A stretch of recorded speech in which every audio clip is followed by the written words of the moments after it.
அதுவும் அனைத்து இந்திய அண்ணா திராவிட முன்னேற்ற கழகம் ஆட்சி இருக்கின்ற பொழுது 2011 2021 வரை எந்த ஆட்சிக்கும் ஏற்படாத பிரச்சனைகள்லாம் நாங்க சந்திச்சோம். முதல்ல பாத்தீங்கன்னா கடுமையான வறட்சி, அந்த வறட்சியில விவசாயிகள் பாதிக்கப்பட்டாங்க, பொதுமக்கள் பாதிக்கப்பட்டாங்க.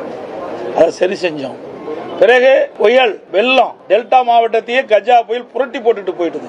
அதோட தானே புயல், வர்தா புயல் என்று பல புயல்கள் 10 ஆண்டுல அதிமுக ஆட்சி சந்திச்சது. அதையெல்லாம் சரி செய்தோம் அதிமுக ஆட்சி. அதோட கொரோனா காலம் உங்களுக்கு எல்லாத்துக்கும் தெரியும். பத்திரிகையாளர் இருந்து ஊடகம் வரைக்கும் பொதுமக்களை யாருமே வெளியில நடமாட முடியாத அளவிற்கு வைரஸ் பரவல். அப்படிப்பட்ட கொரோனா காலத்துல ஒரு ஆண்டு அரசுக்கு வர வேண்டிய வரி வருவாயில எதுவுமே இல்லை. அப்ப கூட ஒரு சிறப்பான ஆட்சி கொடுத்தோம். கொரோனாவுக்கு 40,000 கோடி செலவு செஞ்சோம். வருமானமே இல்லாத போது செலவும் செஞ்சோம்.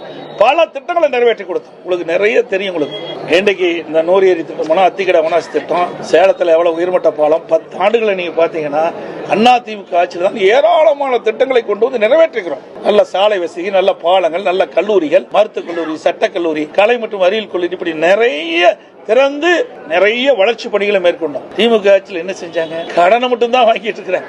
இன்னைக்கு இந்த ஆட்சி நிறைவு செய்கின்ற பொழுது சுமார் 5 லட்சம் கோடி கடன் வாங்கின மாநிலமா இருக்கு.